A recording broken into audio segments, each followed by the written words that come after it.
Buenas tardes.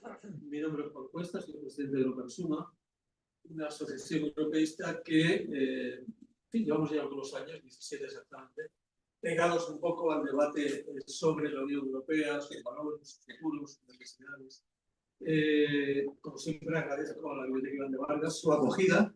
Llevamos organizando un año aquí actividades y siempre es agradable pues, debatir con ustedes. Saludo también a algunos que nos están viendo a través del canal de YouTube de Europersuma, porque no pueden estar físicamente aquí. Les hemos convocado para hablar, para reflexionar un poco entre todos. Tenemos una hora de debate aquí y media hora después de coloquio con sus preguntas para hablar de la Unión Europea y la defensa de la democracia, o el auge de las democracias iliberales. Tenemos un contexto internacional donde parece que había un debate entre barbarie y derechos y normas, democracia, y parece que hemos optado por la barbarie en lugar de las normas, al derecho internacional, a la democracia, a los valores. Teníamos un debate también en Europa, después, sobre todo de la invasión de Ucrania y de la llegada de Trump, entre el vasallaje y la autodeterminación. La autodeterminación europea, ese proyecto de autonomía estratégica en el que nos hemos pasado algunos meses, en el que estamos hablando y perfilando para recuperar el sitio, la identidad de Europa en el mundo. Y parece que en ese debate también, sobre todo después, yo siempre soy pesimista, pero después de los acuerdos del campo de Bonn, parece que también hemos estado por el vasallaje en lugar de los valores, la autodeterminación europea. Pues ese es el contexto en el que estamos, el contexto internacional y el contexto europeo, con el agravante de que, por ejemplo, en este momento hay 6 gobiernos, 6 estados con gobiernos de extrema derecha, con participación de la extrema derecha, por tanto 6 más 8, 14, mayoría de los 27. En el contexto en el que estamos,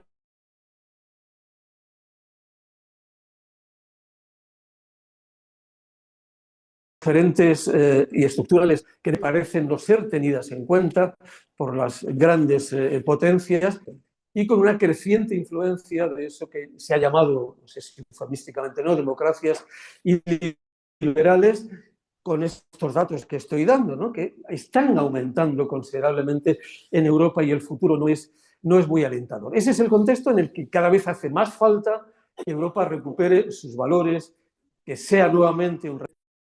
Y debemos trabajar en esa dirección, pero vamos a ver si hay cauces para hacerlo en todo este contexto. Por eso hemos citado aquí a 3 buenos amigos, y ahora dejo a Claudi Pérez, bueno, Ramón Jáuregui, Cristina Gallach, Claudi Pérez del periódico El País, dilatada experiencia, dejo a Claudi pinceladas, pero simplemente decir, por ejemplo, Cristina está aquí porque, entre otras cosas, aunque haya sido secretaria de Estado, además fue secretaria adjunta de Comunicación de Naciones Unidas.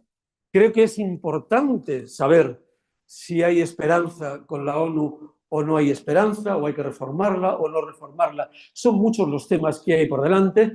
Lo dejo aquí, luego retomaré el micro que ustedes puedan preguntar y se lo cedo ahora a Claudio. Muchísimas gracias. Bueno, muchas gracias a los organizadores, muchas gracias a todos por venir. Yo soy un periodista, entonces periodistas no hablamos mucho, se supone que solo hacemos preguntas. Voy a hacer una muy pequeña introducción. Quiero presentar un poco a los 2 ponentes que tienen currículos que no cabrían en una sábana de matrimonio, con lo cual voy a intentar resumirlos un poco. Cristina Gallach ha sido periodista, ha fundado un periódico, lo cual es una rareza, ¿no?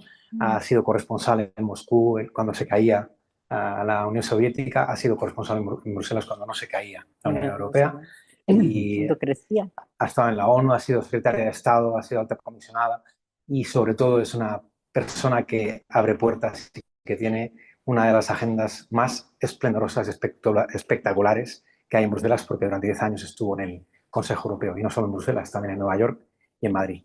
Y bueno, Ramón Jáuregui también es una rara avis porque empezó de aprendiz en una fundición, y eso debe imprimir muchísimo carácter porque él lo tiene. Ahí además le dio tiempo a estudiar y es ingeniero y abogado, y luego tiene una una carrera bastante fascinante como sindicalista, como político, como vicelehendakari, como ministro de presidencia. A mí los ministros de presidencia son los únicos que me interesan porque son los únicos que tienen papeles. Y luego como eurodiputado, cuando tuve la fortuna de conocerle, aunque yo le conocí cuando yo era mucho más joven y los trenes iban hacia el norte, una vez en Santander, en el que me dejó bastante fascinado porque Ramón es un tipo que habla muy bien, que escribe muy bien y eso es porque piensa muy bien, como podremos, espero, tener posibilidad de comprobar ahora. Y ya voy a empezar, yo voy a hacer una muy pequeña introducción sobre cómo veo la Unión Europea en estos momentos y cómo veo este problemilla democrático que hay en el mundo, ¿no? Yo no quiero ser una empresa de pompas fúnebres, pero me temo que también voy a ser pesimista, porque venimos de una legislatura muy buena realizada en Europa, en la que creo que Ursula von der Leyen y Charles Michel, con sus diferencias y con sus errores, también lo hicieron bastante bien. Supimos salir de una pandemia después de empezar muy mal con eurobonos, con los Next Generation y con una gestión de la crisis muy distinta del desastre completo que fue la gestión de la crisis del euro. Pero luego las cosas se han torcido. Se han torcido porque ha habido unas elecciones en el Parlamento Europeo en el que han entrado un 25% de personajes de la familia ultraderechista, que tiene personajes bastante fascinantes en toda Europa, también aquí en España, algunos de ellos con cuernos y rabo. Y luego también porque en el mundo también las cosas han cambiado, ¿no? Y teníamos un mundo muy geoeconómico, yo creo que vamos hacia un mundo muy geopolítico, para la que Europa está muy mal equipada, creo. Eso se ha visto este verano, un verano aciago para los europeístas. Mis hijos son de una generación que ya no tiene nuestras cosas con Europa, ¿no? Nuestras cosas de nuestras generaciones con Europa son de un europeísmo casi acrítico en algunos momentos, ¿no? Hemos sido europeístas convencidísimos porque queríamos salir de la negra noche de los tiempos, ¿no? Y avanzar hacia el futuro que era Europa. Pero bueno, Europa tiene cosas buenas y luego tiene también promesas incumplidas. Yo creo que Europa es la última utopía factible, dice siempre Joaquín Estefanía, mi maestro Joaquín Estefanía, pero a veces también es una retropía o una distopía, depende del día. Y ahí hemos visto las fotos en Escocia que decíamos antes, ¿no? que es un poco que a mí me recuerda a la rendición de Breda. Y luego vimos también las fotos en Washington, que esa me recuerda ya a una genuflexión, ¿no? O casi una genuflexión. Entonces, esas dos fotos para mí sintetizan muy bien el momento de la Unión Europea, que es un momento, ya digo, bastante lúgubre, bastante malo. Bastante malo porque tenemos una presidenta de la Comisión Europea que no es capaz de ponerse delante de los consensos, que va detrás de los consensos, y eso significa ir demasiado detrás de Alemania en Europa, y eso significa tener todos los tabúes que tiene Alemania, pero como presidenta de la Comisión Europea. Eso nos ha dejado a los pies de los caballos en Gaza, aunque ha habido algún país, como por ejemplo este, que ha tenido otro papel, pero en general las instituciones europeas yo creo que han tenido un papel bastante lamentable en el tema de Gaza y han tenido una negociación comercial que yo creo que también ha salido regular con Estados Unidos. No es nada fácil esa negociación porque ahora mismo tenemos a un 25% de ultraderechistas en Bruselas. El consenso socialdemócrata, liberal y de centro derecha, está ahora mismo frágil o más que frágil, diría yo, quebradizo. Y eso nos deja todavía 3-4 años de legislatura que os quiero preguntar por dónde pueden ir, ¿no? Después de este verano tan malo, si viene un otoño de la esperanza o si viene un otoño difícil. Cristina. ¿Empiezo yo? Vale, pues muchas gracias. Cuando Juan me llamó para ver si podía participar en este evento, yo me dije a mí misma, es que tengo que participar porque necesito un poco de ánimo, un poco de reflexión colectiva, porque me pasa como a Claudi, el momento es malo, malísimo. Yo creo que todos necesitamos compartir ideas para ver por dónde salimos, ¿no? O sea que, aunque el tono hoy sea probablemente bajo, yo creo que el ejercicio sí que puede ser alto, ¿no? Entonces, mira, yo para un poco pensar o pensando cómo yo venía aquí, he hecho 3 cosas. La primera es recordar un libro y mirarlo muy, muy por encima de Steven Levitsky, que es el Cómo mueren las democracias. creo que lo habéis leído o sabréis, pero me ha parecido bueno recordar tres cosas que dice Steven Levinsky. Habla de la importancia de las normas democráticas, del papel decisivo de los líderes y las lideresas y de una erosión gradual. Digo, tate, cumplimos los tres. La importancia de las normas democráticas nos las vamos saltando. El papel de los líderes, pues estamos viendo qué papel tienen. No tienen papel, tú has hablado de Van der Leyen, pero tenemos otros, y los que tienen papel están intentando orillarles. Y luego lo de la erosión gradual, es verdad, lo hemos visto. Pues creo que en el caso de Europa la erosión no es gradual, es muy rápida. Si yo comparo con Naciones Unidas, Juan hablaba que he estado en Naciones Unidas, hace 10 años en Naciones Unidas estábamos en el momento probablemente de los más álgidos de la colaboración multilateral. Aprobamos la agenda de sostenibilidad, aprobamos la agenda verde, la agenda del Pacto de París, el Acuerdo de París, aprobamos un sinfín de procesos multilaterales. Por tanto, se puede decir que en Naciones Unidas, que también nos referíamos a ella, pero la situación también es mala o malísima, la gradualidad, si se ha producido, en Europa ha sido muy rápido. Y luego, otros elementos, digamos, que se nota en o revisando un poco a Steven Levinsky, pues es un elemento muy importante, que yo creo que es una de las esperanzas que tenemos, que es el de cuán decisiva es la movilización de la ciudadanía. Digo, ya tenemos la clave. Estos días, estos meses, este verano ha sido un verano de movilización. Lo estamos viendo hoy mismo, ¿no? Lo cual, por ahí, a ver si desde nuestro debate encontramos alguna idea que probablemente sea esta idea de la movilización ciudadana. ¿Y por qué además menciono esto? Porque otra cosa que he hecho es llamar a una gran amiga mía de Bruselas. Yo entiendo que algunos de vosotros habéis sido corresponsales, la conoceréis, tú, Claudio, seguro, tú también, que se llama Shada Islam. Shada lleva 40 años viviendo en Bruselas. Es una gran periodista y ella es de origen pakistaní y fue a estudiar muy joven a Bruselas y se quedó. Y en nuestra época era un referente, lo que llamamos un referente de la sala de prensa, por su conocimiento, sobre todo temas de comercio, temas geopolíticos, también porque era la espina dorsal de lo que es un periodista que no se va con medias palabras o no se queda con una frase inconclusa, una periodista como tal. Y me decía ayer, Shada, que la llamé, le digo, ¿cómo ves? Me dijo, nunca en las 4 décadas que he estado aquí, como no europea, que ya soy europea, plenamente integrada, además casada con un español, un hijo y una hija y un nieto viviendo ahora en Estocolmo, que nunca había visto una degradación institucional tan grande como esta.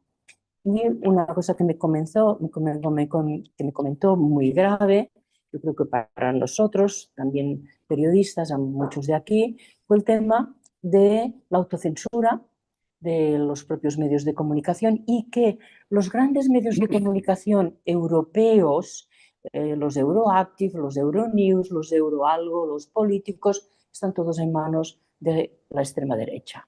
De la extrema derecha sin rubor. No es ya un medios conservadores de la extrema derecha y incluso anti-islámicos. Total. O sea que me preocupó mucho, creo que me confirmó bastantes ideas, que voy a menudo a Bruselas, pero que me lo dijera una voz de la conciencia del buen periodismo me impactó. Y luego la tercera cosa que hice, que tampoco me levantó el ánimo, pero que es bueno que lo sepáis, es recordar un informe que se presentó precisamente en los márgenes de la Cumbre de Sevilla sobre el desarrollo sostenible en el mes de julio, que es sobre los mecanismos de financiación que utiliza la extrema derecha y los movimientos extremistas para penetrar los espacios europeos. Una asociación de diputados, no eurodiputados, de diputados, que se llama la Asociación de Parlamentarios o el Foro de Parlamentarios para apoyar los derechos sexuales y reproductivos, porque están muy enfocados a los temas de género, pues han hecho un segundo análisis sobre cómo penetran los fondos internacionales para, digamos, impactar en todo lo que son las políticas de género, de igualdad y, por tanto, pues la información y acceso a todo lo que tiene que ver con los derechos sexuales y reproductivos. Y su análisis es que en los últimos 4 años que han estudiado, se ha doblado la cantidad de fondos para todo tipo de asociaciones que penetran entran por Hungría, van a Polonia. En Francia han detectado muchísimo empuje y bueno, han sacado unas conclusiones realmente tenebrosas. Tenebrosas para todos, para las mujeres sobre todo, porque su mirada era muy de género, pero si tengo una duda, estos grupos radicales de la extrema derecha pues afectan a todos. Por tanto, bueno, creo que me quedo con la idea inicial de que si las instituciones no responden, si en los gobiernos los tenemos cada vez más decantados y si cada elección representa un peligro, en la otra parte de la ecuación tenemos la movilización de la ciudadanía. Yo creo que estos días pues nos ha animado a ver con la problemática que la movilización de la ciudadanía es bastante, se posiciona en contra de las propias instituciones, que no lo habíamos visto yo creo que casi nunca, y de la mayor parte de los gobiernos, ¿no? Digo la mayor parte porque hay excepciones muy importantes y en ello creo que hay que subrayar el papel de España. Lo dejo aquí. Ramón. Bueno, aquí. Bueno, muchas gracias, buenas tardes, encantado de estar con vosotros. Y gracias, Claudi, y gracias también, Cristina, por acompañarnos. Yo empezaré también diciendo que yo también soy muy pesimista, en gran parte porque una de las reglas que durante 70 años ha regido la construcción de la Unión Europea ya no se cumple. Es la regla de que salíamos de cada crisis construyendo un nuevo piso de este bello edificio, la famosa regla Monnet, ¿no? Yo cada vez que miro lo que pasa en la Unión Europea, y no es tanto por la foto es consecuencia del temor al no deal. Es decir, había un miedo horrible en Europa a que no hubiera acuerdo con Estados Unidos. Y la señora von der Leyen ha hecho lo que le han mandado los empresarios y los alemanes y los franceses. Joder, es que realmente no tenía más remedio. Y dicen los americanos que los negociadores europeos son muy buenos. De manera que yo lo dejo ahí en equilibrio, ¿no? Es el miedo al no deal. Es decir, no podemos vivir sin acuerdo con Estados Unidos y eso ha movido a un acuerdo humillante y vergonzoso, si queréis, por las formas, etc.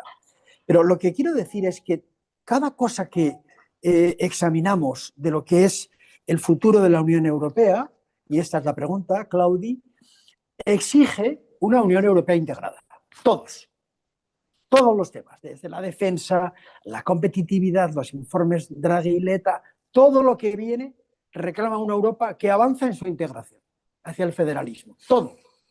No hay una sola respuesta a los problemas que no exija mayor integración. Y lo que observamos es que las fuerzas internas hacia la desintegración son por primera vez en 70 años de historia muy negativas.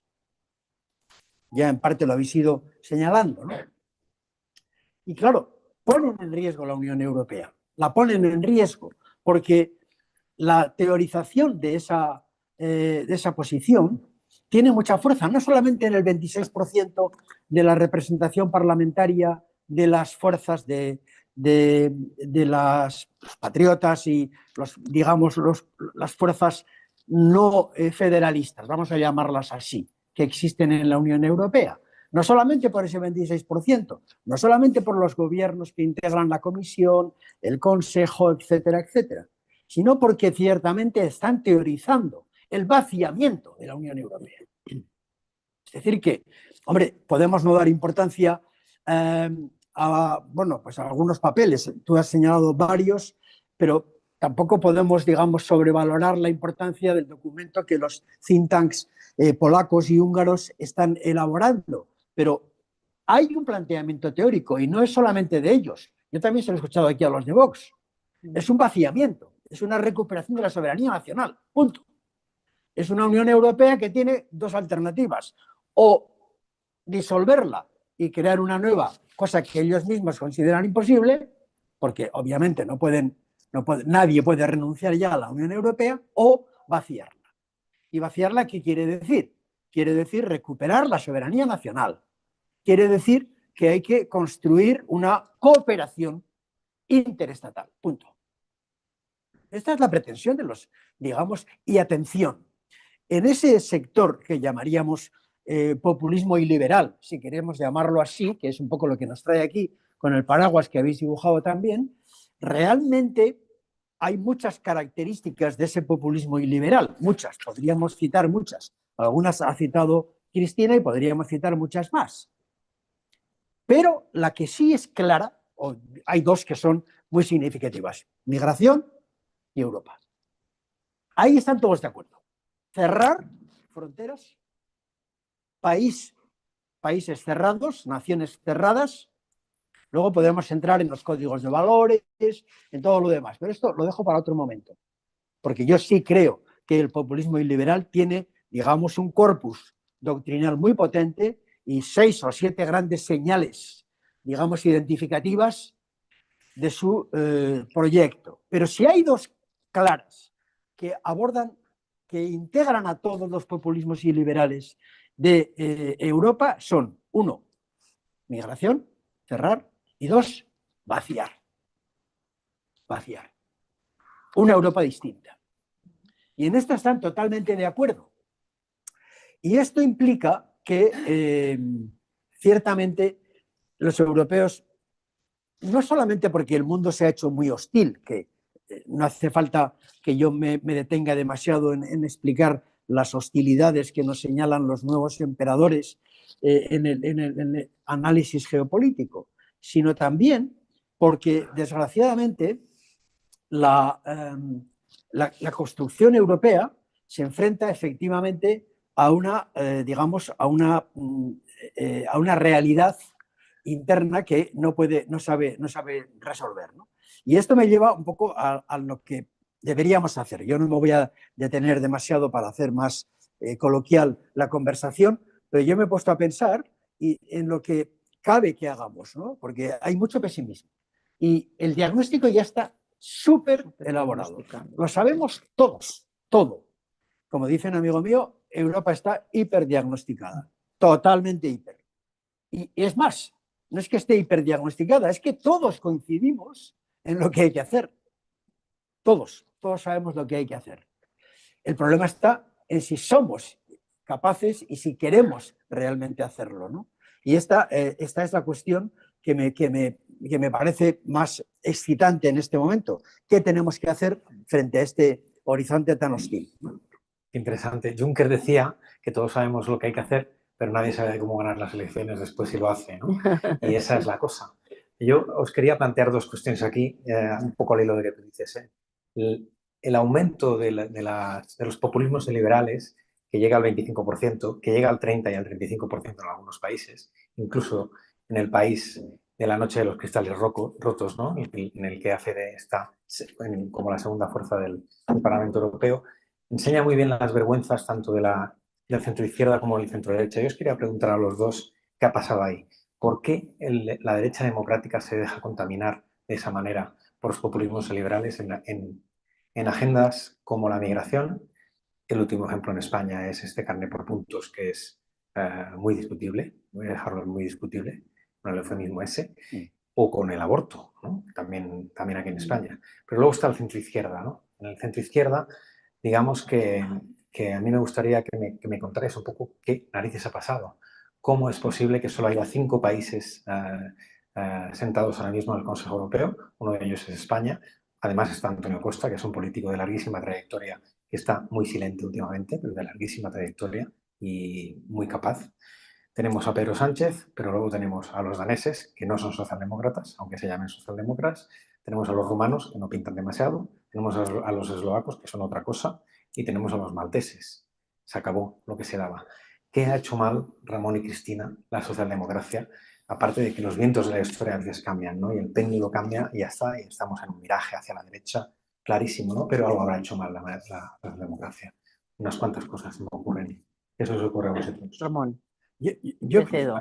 yo quisiera ser, como estamos en un espacio tan íntimo y al mismo tiempo tan seguro desde el punto de vista de que lo que uno dice pues no va a producir ya ningún problema, aparte de que afortunadamente a mí ya no me llegan los problemas mediáticos, pero yo me planteo a veces, Claudia, hasta qué punto la izquierda no es capaz de comprender la socialdemocracia, porque al fin y al cabo es un poco la constructora de todo este proyecto, que su caja de herramientas ya no sirve, ¿no?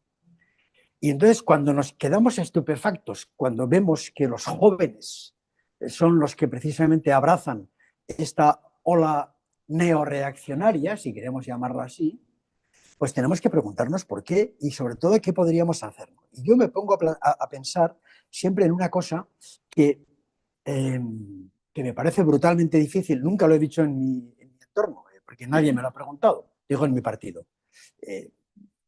Nunca me han pedido opinión al respecto, pero si yo tuviera una ocasión de poder decirlo, creo que la izquierda en general tiene que reformular todo su proyecto, estableciendo en gran parte, digamos, un nuevo relato, se suele decir, pero también una nueva arquitectura del reparto contra las desigualdades. La desigualdad, en el fondo, es la esencia de nuestra existencia, ¿no? Y es verdad que la igualdad en 200 años no ha hecho más que crecer la igualdad. Extraordinariamente. Esto lo cuenta muy bien Piketty. Yo creo que tiene una descripción muy inteligente y muy objetiva de esto. Pero hemos perdido la capacidad de vertebrar a la opinión pública respecto de cosas que le preocupan y que ya no tenemos soluciones para ofrecerle. Porque esos jóvenes que abrazan, digamos, la ola neoreaccionaria es porque realmente no encuentran que haya una organización política, pongamos la izquierda, repito, y por eso estoy siendo exigente conmigo mismo, que le ofrezca unas alternativas, ¿no? Entonces, a mí me parece que el combate a la igualdad requiere tres cosas muy potentes, por decirlo muy brevemente, ¿no? Una, hay que tocar la fiscalidad. Claro, y eso son banderas que sí pueden amarrar, que sí pueden vertebrar. Son jodidas, ¿eh? O sea, fíjate cómo está Francia con el Zuckman, con el impuesto Zuckman, ¿no? Cómo está el Partido Socialista francés exigiendo como única manera de poder justificar el apoyo a Lecornu que le dé la famosa tasa Zuckman, que es, como sabéis, un 2% de fiscalidad a los patrimonios por encima de los 100 millones, aproximadamente 2.000 familias. Ahí la paradoja, se me deja que te interrumpa un momento, es que tú fuiste ministro, un presidente del gobierno, que dijo una vez que bajar los impuestos desde izquierdas. Yo no lo dije. No, ya, presidente del gobierno. Ya, bueno, sí, pero bueno, la hemeroteca es muy mala, es muy traidora. Pero volvamos a lo de hoy. Quiero decir, yo me planteo, ¿qué harían los jóvenes y qué haría mucha gente, esa clase media frustrada, que ha perdido la emoción, porque durante toda la segunda mitad del siglo XX la izquierda fue capaz de vertebrarla, de emocionarla? Hubo una épica de conquistas.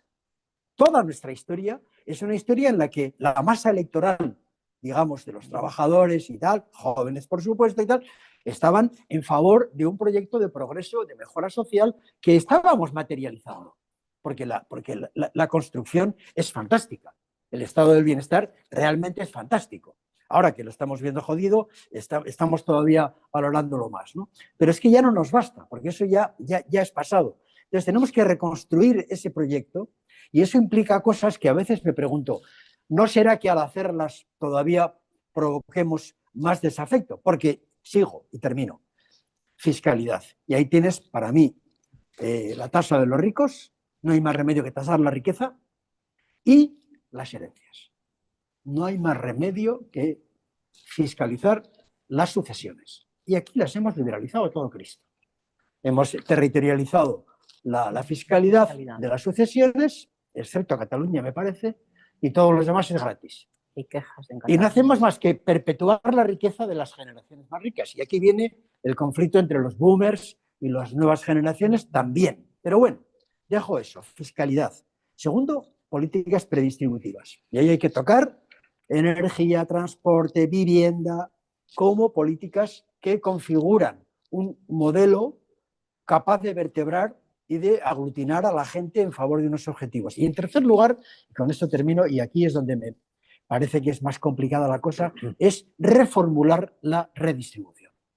No podemos seguir dando todo gratis a todo el mundo, a pesar de las enormes diferencias de renta que tenemos unos y otros. Por ejemplo, ¿es que el transporte tiene que ser gratis para todos los jubilados? ¿Es que tenemos que pagar tan poco en formación universitaria y no habría que aumentar más las becas y mejorar la calidad? Hay que empezar a hacer revisiones de este estilo. Yo sé que si tocamos esos puntos va a ser delicado, porque incluso podemos tocar también la gratuidad plena en algunos otros servicios públicos, etcétera, ¿no? Pero yo creo que si la izquierda no reformula su proyecto y su caja de herramientas para que la igualdad como concepto siga siendo un elemento vertebrador de progreso, no se me ocurre una cosa mejor para combatir esta historia. No sé si es muy teórico, pero me parece que es una respuesta que hay que empezar a pensar. Me parece súper interesante, Ramón. Solo te diría dos cosas. Una, llevamos 7 años de gobierno socialista. No ha habido reforma fiscal. No. Y el sistema del bienestar español redistribuye menos que la media europea. No ha habido ninguna reforma por ahí tampoco. O reformas muy pequeñas. Cristina, ¿cómo lo ves tú? Y si me permites, además a nivel europeo es muy difícil abordar todos estos temas porque los tenemos nacionalizados, ¿no? Entonces, un consenso nacional o en España ya es muy difícil porque los 3 ámbitos de acción que te has mencionado requieren de este consenso. A nivel europeo probablemente más, ¿no? No quiero desanimar, a mí me parece que es un ejercicio que se va a tener que realizar de alguna manera. Mira, el otro día estaba en una reunión de Fundación Socialdemócrata Europea, la EVERT, y venía un grupo sobre todo de socialistas, socialdemócratas polacos. Y la pregunta era, ¿cómo podemos volver a ser relevantes y cómo nos ayudáis desde España a volver a ser relevantes, ya que en España mantenéis todavía un norte y un allegiance, ¿no? Y un seguimiento a estas ideas. Y en ese momento casi no se nos ocurrió otra cosa más que decir, tenéis que moveros los socialdemócratas de esa zona de Europa en un ámbito mucho más de coherencia, porque lo que destruye mucho la energía es las incoherencias. En un caso tenemos total coherencia con respecto al apoyo a Ucrania y la incoherencia de mirar hacia el otro lado con respecto a Gaza, ¿no? Entonces, creo que la coherencia también es un elemento muy importante si miramos a nivel europeo de lo que es la fuerza de las posiciones políticas más progresistas, ¿no? Yo también miraría al otro lado. Yo creo que hay que, no sé cómo, pero hay que hacerles salir los colores a quienes han perpetuado y están perpetuando traiciones muy duras al proyecto europeo desde posiciones de centro-derecha o supuestamente de centro-derecha que se nos van. Sí, supuestamente. Supuestamente. En el Parlamento Europeo hay una mayoría posible centro-derecha y centro-izquierda. La hay. Lo que pasa que no es creíble porque en numerosas ocasiones no cuaja y se vota al otro lado. Entonces, yo creo que esto es, no quiero poner religioso, pero esto es un pecado. Es un pecado a nuestro origen europeo. Nuestro origen europeo era de ese pacto y de los extremos irlos disminuyendo al máximo posible porque la centralidad es lo que nos hacía avanzar. La centralidad era el progreso, la centralidad era el avance, la centralidad era esta esperanza para las nuevas generaciones, ¿no? Y esa centralidad nos permitiría, sin ninguna duda, abordar estos 3 grandes pilares de lo que sería conectar con las nuevas generaciones y con ese salto de captura que tenemos que hacer de la igualdad, ¿no? Yo quería incidir un poco más en el centro derecha para escucharte a ti. Me acuerdo muy bien de de Tusk cuando estaba como presidente del Partido Popular Europeo. Cuando se llega al primer acuerdo de coalición en España, que fue en Castilla y León, entre el PP y Vox, Tusk puso el grito en el cielo. Puso el grito en el cielo, dijo que eso era una capitulación, me llamó una capitulación. Después vimos media docena de acuerdos más, y después hemos visto cómo Ursula von der Leyen y algunos miembros del Partido Popular Europeo, en especial Manfredo Weber, tu amigo Weber, ha flirteado con la extrema derecha hasta el punto de que uno de los grandes apoyos de von der Leyen en el Consejo Europeo es Giorgia Meloni, que es una camisa negra, ¿no? O lo fue, no sé si lo es o lo fue. Entonces, ¿cómo hacemos para que la extrema derecha no contamine al centro derecha de este país? Y que también os quería pedir que bajemos un poquito al español, ¿no? Que no nos quedemos solo en el europeo y bajemos un poco al español. Aquí tenemos menos porcentaje de centro derecha, pero tres partidos, dos de ellos subiendo clarísimamente, uno en Cataluña, luego nos hablas tú un poco de ese fenómeno tan peculiar y tan peligroso, y bueno, Vox que clarísimamente está subiendo en las encuestas, va asintóticamente hacia el 20%, mientras el PP parece que inicia un pequeño declive, a la par que se va hacia las políticas de Vox en aborto y en inmigración. Quería pedir eso, que aterricemos un poco este debate de la ilegalidad en este país. Y no solo ya una última cosa, y no solo con la ultraderecha, sino con otras cosas, ¿no? Cuando se habla de democracias y liberales en España, estamos viendo, no sé si se puede hablar de lawfare, no sé si pensáis que esto es lawfare o no es lawfare, o es meternos demasiado en camisas de once varas. Lo que es clarísimamente es que hay un puñado de jueces que están muy activos en política, por decirlo suave también, pero no solo de jueces, yo creo que hay unos cuerpos de altos funcionarios del Estado que en estos momentos están también muy activos. Me gustaría oíros una reflexión sobre eso, porque creo que de eso también va un poco el paraguas ese que vemos ahí. Bueno, por empezar por lo más fácil, la parte europea es verdad que, como bien dice Cristina, digamos, tiene una solución desde el punto de vista de la gobernabilidad. La tiene, la suma clara de Partido Popular más S&D, socialistas y demócratas, con verdes y con liberales, suma claramente. Algunas veces puede sumarse la parte pequeña de la otra izquierda, aunque la otra izquierda, la izquierda unitaria que se llama, o si se quiere la izquierda comunista, etcétera, tiene a veces recelos europeístas. Basta recordar el famoso 2005 y el no al referéndum en Francia y en Holanda. Pero sin ir tan lejos, hay suma. Tiene razón Claudi. Weber tiene una acción muy grande de conseguir acuerdos también con las otras fuerzas políticas que se lo ponen más fácil. Porque nosotros también exigimos muchas cosas. Llegan los rapports, llega una ley, llega el ómnibus de medio ambiente, ¿no? Etcétera, ¿no? Entonces llegan los socialistas, llegan los verdes y dicen, no se puede reducir las aspiraciones medioambientales de la Unión Europea con el alegato de la simplificación. Usted lo que me mete aquí es gato por liebre y lo que quiere es reducir los compromisos medioambientales de un liderazgo europeo, patatí, patatá. Y esas coaliciones se resquebrajan. ¿Por qué? Porque Weber, que a su vez tiene su pelea con von der Leyen y en su partido, etcétera, tiene una tentación, a mí me lo cuentan mis compañeros de muchos expedientes, muchos reports que se producen en el Parlamento Europeo, que dice, llegan las enmiendas de los patriotas, llega la Meloni o llegan los de Le Pen o llegan los polacos o llegan tal, y se las acepta. Y eso es línea roja para vosotros y se rompe la coalición. Esto está ocurriendo todos los días, con la particularidad de que luego llegan los reports al informe final, a votación al pleno y no salen, porque no votan ni los unos ni nosotros, y se queda el PP solo. O sea, que están habiendo cagadas de estas constantemente. Y esto es muy grave porque falta un compromiso serio por parte del Partido Popular Europeo en fortalecer la coalición. Aunque tenga costes, que los tiene, sí, porque tú no puedes pedirle al Grupo Socialista y al Grupo de los Verdes que renuncien a sus principios, ¿no? Entonces, Así se ha construido Europa, como bien decía Cristina, y eso hay que mantener. Punto número 1, en Europa, ¿no?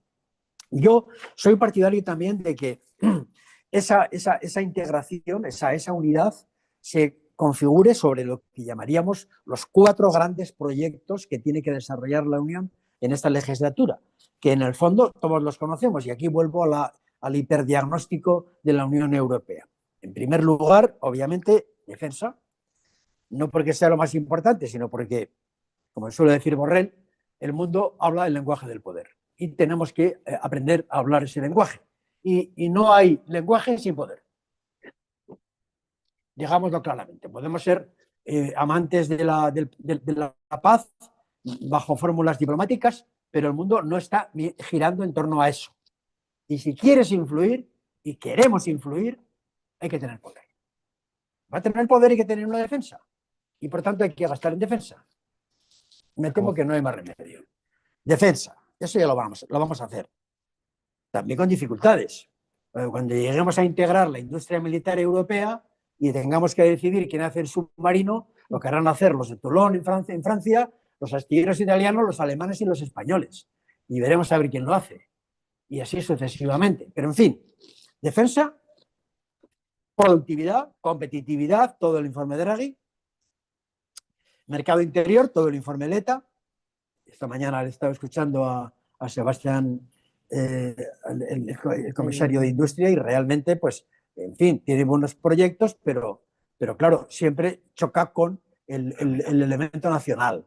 Porque cada vez que hay que armonizar en nuestro mercado, que es un arancel interno que tenemos muy potente, hablamos mucho de Trump, pero tenemos un arancel muy grande en el seno de la Unión Europea porque nuestro mercado interior no es suficientemente ágil, no está suficientemente armonizado.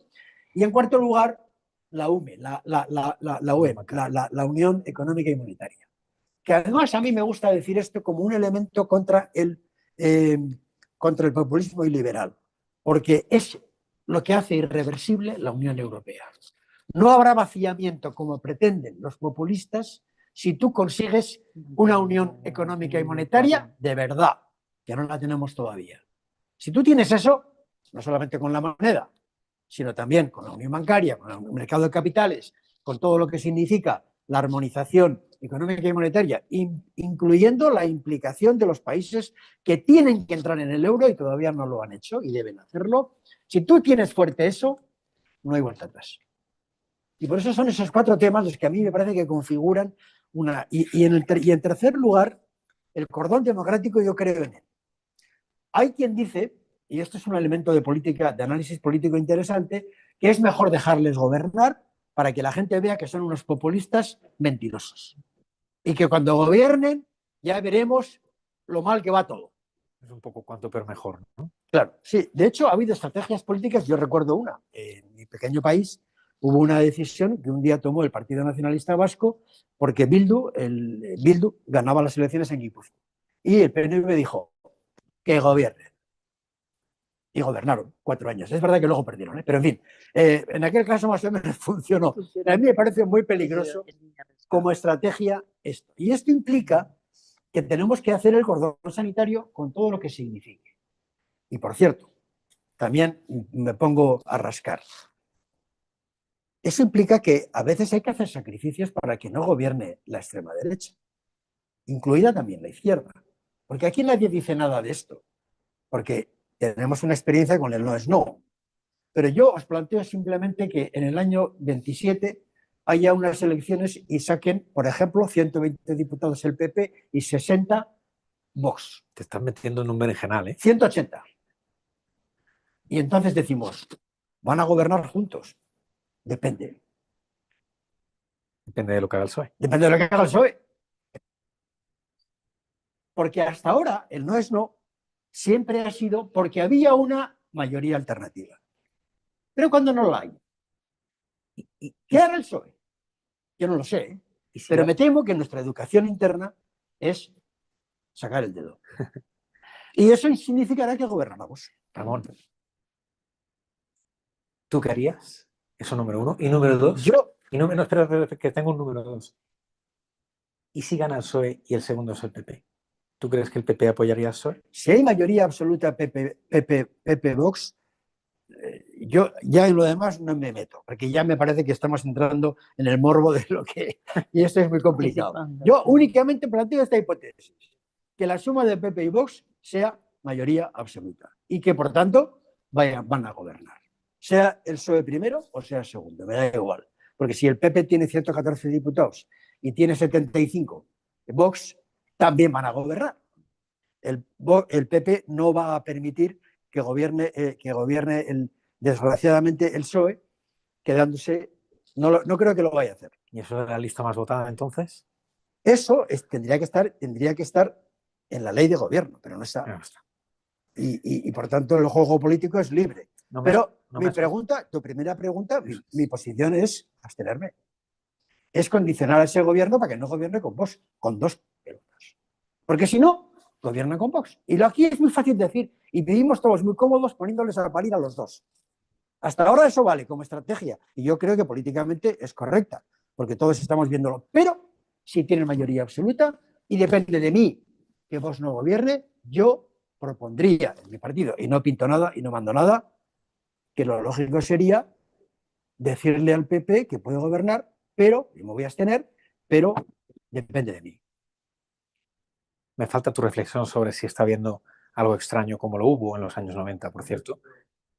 Me falta tu reflexión y ya luego sobre si está habiendo algún movimiento extraño en los cuerpos de altos funcionarios del Estado, ¿no? Más los jueces, más etcétera, como lo hubo, por cierto, en los años 90, como reconoció Luis María Gansón en una declaración del año 98 diciendo pasamos todos los límites y estuvimos a punto de hacer descarrilar algunas cosas. Eso de Sibla Tielevitsky, que hablan siempre de los guardarraíles en los años 90, eso saltó por los aires. ¿Ahí tú crees que está habiendo algo raro o es mucho decir? ¿O es una teoría de la conspiración?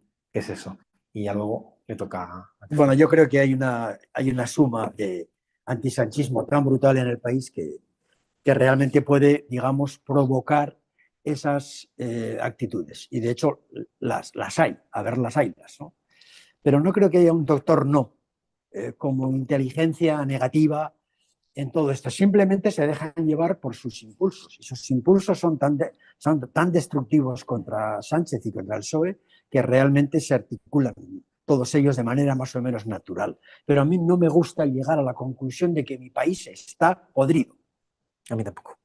Y además, déjame mencionar que me parece que esto es un elemento muy madrileño.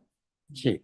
Este antisanchismo que el taxista te escupe, yo creo que es muy madrileño. Y yo no lo he visto en Cataluña. Bueno, en Cataluña ahora los ministros desean ir a Cataluña porque se encuentran reconocidos, se encuentran apoyados, no les pitan, y o sea que es un cambio importante. Estoy convencida de que en el País Vasco es lo mismo, y incluso probablemente en Galicia.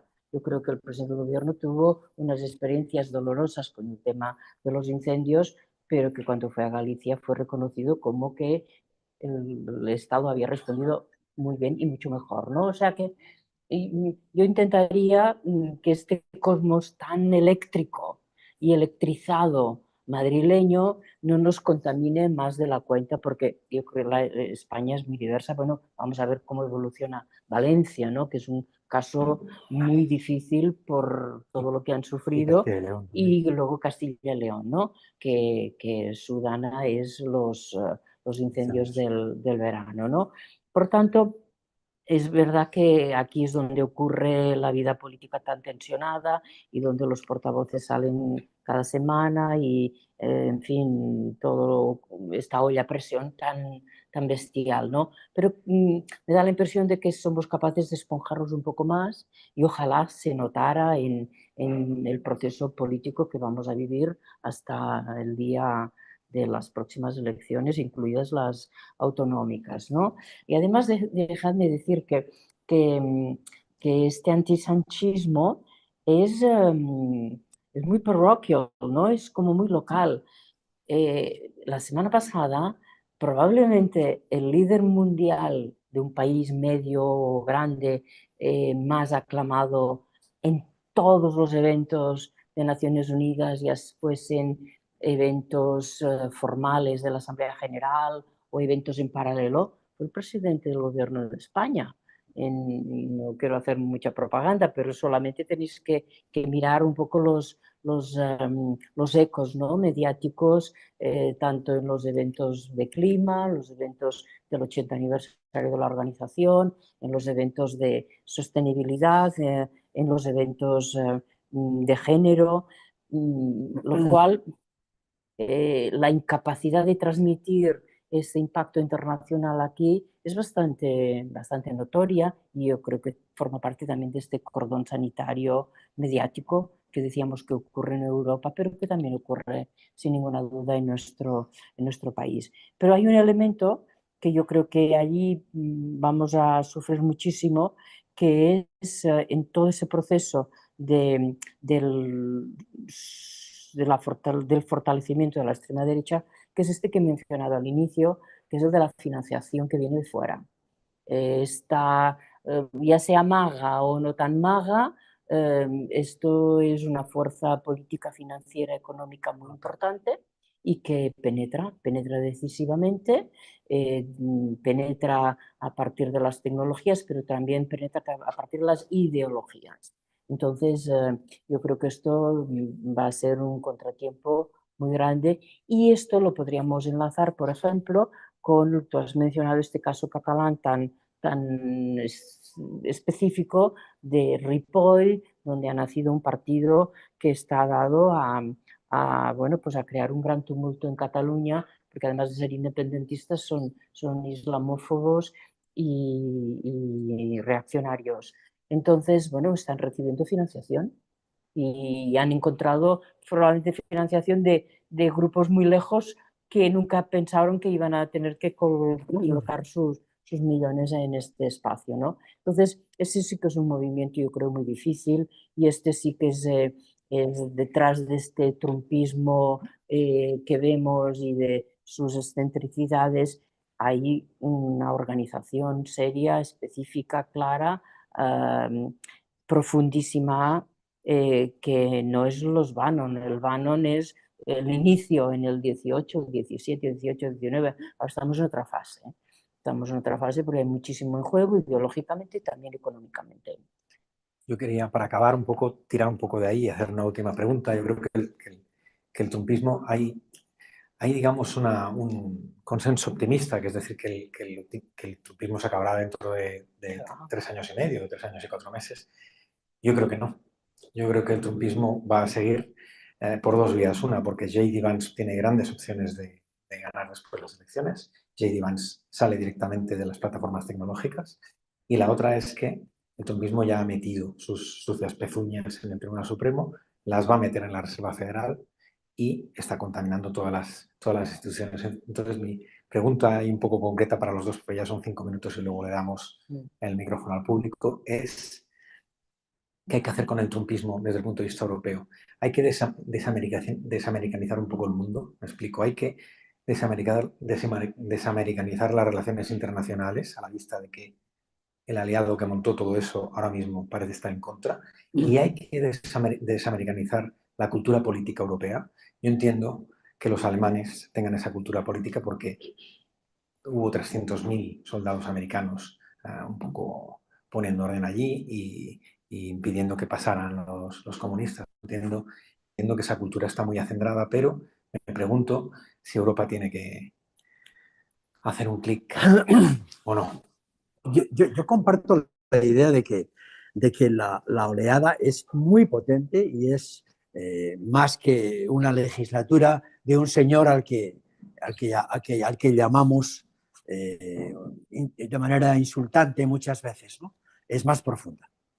Inclusive hay digamos, un trasfondo, antes lo he dicho al comienzo, hay un corpus doctrinal en todo esto. Y es un corpus antidemocrático, es un corpus que reclama, bueno, pues como dice Yarvin, por ejemplo, ¿no? Curtis Yarvin no hace más que insistir en que, y Curtis Yarvin está detrás de la operación Gaza, de la idea de cómo gobernar Gaza a través de Tony Blair y del presidente Trump, presidiendo un consejo de administración tecnocrático que va a gestionar esa franja, ¿no? Como una especie de nueva ciudad, etcétera, ¿no? Entonces, Curtis Yarvin insiste mucho, y en esto coincide con los ideólogos del Kremlin, en que la democracia europea es maldita, A, y B, en que la democracia no es sostenible en el mundo moderno y que hacen falta lo que llaman monarcas modernos o CEOs empresariales para gobernar el mundo. Porque la sociedad es muy complicada, no voy a detenerme a explicar la teoría de esto, pero es muy profunda. Y claro, todo eso se une al corpus doctrinal que está detrás de esta ola neorreaccionaria que, ya he dicho antes, inmigración es una de sus banderas, otra, en el caso europeo, es el vaciamiento de Europa, pero también es la negación del cambio climático, también es, conviene recordarlo, el afecto a los nuevos emperadores, es decir, que desde Xi Jinping hasta el de Corea del Norte, hasta Putin, hasta Trump, son, digamos, reconocidos como esos hombres fuertes que nos gobiernan mejor, ¿no? Todo esto está muy entrelazado. Obviamente también está, digamos, una restricción del concepto de la libertad en todos sus ámbitos, y luego una concepción de los códigos morales cristianos totalmente antigua, ¿no? En relación con el aborto, el papel de la mujer, la familia, el matrimonio, etcétera, etcétera. Todo eso viene en el mismo corpus. Y les une a todos ellos. Esto une perfectamente a un polaco y a Yarvin en donde esté, en la universidad que esté. La internacional. Sí. Entonces, realmente, yo lo del dinero, yo no lo sabía, pero no me sorprende. Por ejemplo, yo que me muevo un poco más en el ámbito latinoamericano, descubro la fuerte presencia del Vox hasta el punto de que está sustituyendo al PP en muchos países, Belice, Chile o México. Es decir, no hay PP, prácticamente no hay PP en el sentido, digamos, cultural, fundaciones, etcétera. Hay más Vox. Migración. Claro, migrantes. Claro, entonces, esto tiene un corpus y toda esta ola es muy potente y no es de 3 años. ¿Qué hacemos frente a eso? Claro, Europa tiene que ser fuerte para poder defender su modelo. Si no somos fuertes, no somos nada. No hemos sido nada en el campus de golf o en el campo de golf de Escocia porque teníamos miedo. Miedo al no deal. Miedo a que no haya un acuerdo y que las empresas no puedan vender a Estados Unidos. Miedo a ahora estamos queriendo condicionar que las inversiones chinas, cuando vengan a Europa, vengan y aporten tecnología, lo que nos pedían hace 20 años a nosotros, ellos. Es decir, que para recuperar capacidad de influencia tenemos que ser fuertes, autónomos, soberanos, unidos y fuertes. Y así podremos defender. ¿Qué? Lo que siempre hemos creído, que este es el espacio donde hay más libertad, más progreso económico y más cohesión social. Esos 3 vectores que han configurado un hábitat al que no queremos renunciar. Y ese hábitat hay que defenderlo en el mundo, sí, ciertamente en el mundo. ¿Cómo? Yo no sé si hay que desamericanizarse. Por supuesto, lo que hay que hacer es ser fuerte, es influir, es tener peso, es poder llegar a América Latina y decirles a los brasileños o a los mexicanos que aquí estamos nosotros, pero que no somos unos parias, que somos un gran país, Europa. Y eso es lo que no somos todavía, y nos va a costar hacerlo, pero hay que hacerlo, si no, no hay defensa. No hay duda, ¿no?, que la independencia de Europa es la fuerza, van unidas, y la fuerza en los ámbitos que has mencionado, la defensa, mayores inversiones, la unidad. Yo creo que es muy importante. La defensa no puede ser solamente industrial, tiene que ser de estructuras de mando, ¿no? Y sobre todo, sin ninguna duda, los elementos que tanto Draghi y Letta mencionan tan claramente.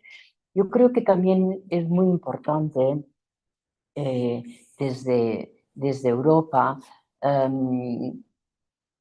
ser mucho más valientes con respecto a nuestras relaciones que no van a ser sustitutorias de Estados Unidos, pero pueden ser muy potentes. Y tú los has mencionado América Latina, pero también yo creo que hay una serie de países emergentes pick and choose, ¿no? Que en unos temas vamos a coincidir más, en otros menos, pero que nosotros tenemos que apostar por ellos. Y creo que el marco del G20 allí los ves claramente, ¿no? Ves a Sudáfrica, ves pues a Indonesia, ves a países a Egipto, ves a muchos. Turquía, Turquía, Brasil. Turquía, sin ninguna duda, Brasil por descontado, que lo que te dan es oportunidades, y yo creo que sí que seríamos muchísimo más convincentes si supiéramos y pudiéramos gestionar estas relaciones más variopintas, ¿no? Que son más complejas. Pero hay un pozo fundamental que es el pozo de la unidad entre nosotros, y este es un talón de Aquiles, por el que flaqueamos muchísimo. Hemos podido orillar un poco a Hungría en el tema de Ucrania, pero no podemos orillar a Alemania en el tema de Gaza. Entonces, ahí sí que yo creo que este diferencial probablemente sí lo puede jugar y impregnar el resultado la sociedad civil, las movilizaciones. Hoy, en Italia, a raíz del evento de la flotilla, se ha convocado una huelga general para mañana. Claro, nuestra relación con las movilizaciones es que nuestra ciudadanía está en sintonía y el gobierno está en sintonía con la ciudadanía. En otros países no ocurre así. Claro. Entonces, ese es un cambio importante, ¿no? De alguna manera, el volver a la calle, a escucharla, para sincronizar mejor, porque también si queremos reforzar más unión, necesitaremos apoyo de la ciudadanía por todo lo que es la delegación de soberanía a instancias superiores, que debemos de cuidar muy bien cómo lo hacemos, porque si no ya tenemos otra vez las divisiones entre ciudadanos y Europa lejos. Muy interesante esto que dedicábamos al coloquio, porque yo creo que desde la gran recesión el malestar no ha dejado de subir y sin embargo las protestas habían bajado. Sí. Y ese péndulo está empezando a cambiar y ahí es posible que damos mambo. Vamos a intentar agrupamos, si quieres, las preguntas. Por favor, levantar la mano las que queráis preguntar. Veo por aquí, 1, 2, 3. Sí, ahí en el fondo. Vale. Iba a leer una primera pregunta de uno de los amigos que están siguiendo la sesión por YouTube. Rafael Díaz Arias pregunta, se ha hablado aquí del cordón sanitario, la extrema derecha, tal, pregunta, con su mensaje autoritario e intolerante, la ultraderecha pone en riesgo la democracia. ¿Cómo se puede defender la democracia de los antidemócratas? ¿Hay que prohibir a estos partidos o solo perseguirlos por acciones concretas? ¿Se debe evitar que utilicen los recursos democráticos como inmunidades o financiaciones parlamentarias? Si queréis responder, y ahora ya me voy hacia el fondo para las siguientes preguntas.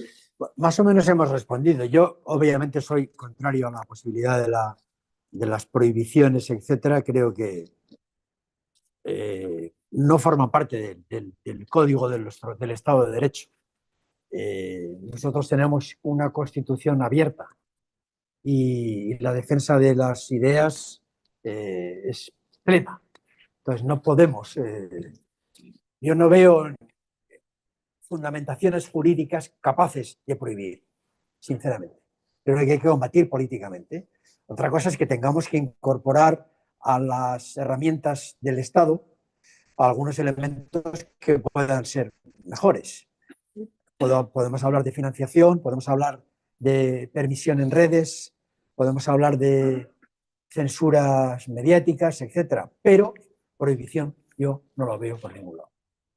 ¿Me permites añadir un elemento? Yo creo que sí, tú lo has mencionado, pero creo que hay que darle muchísima más importancia. Mirad, si cogemos el discurso del presidente Trump ante Naciones Unidas, es distópico, pero es que es una mentira detrás de otra. Es decir, que nos hemos acostumbrado a escuchar mentiras y a no señalar mentiras. Es decir, el fenómeno fact-checking fue extraordinariamente positivo hace 10 años, porque realmente recondujo muchísimos debates públicos en los medios más serios que se levantaron, bueno, pues con todos estos asuntos. Y ahora ya nos hemos olvidado el fact-checking. Lo que hacemos es repetir las mentiras, sin que nadie precise diga esto es mentira, ¿no? Entonces, yo creo que uno de los combates que es minucioso, es lento, es la destrucción de la mentira sistematizada, que es el mensaje fácil. Entonces, esto no es una prohibición, pero sí es un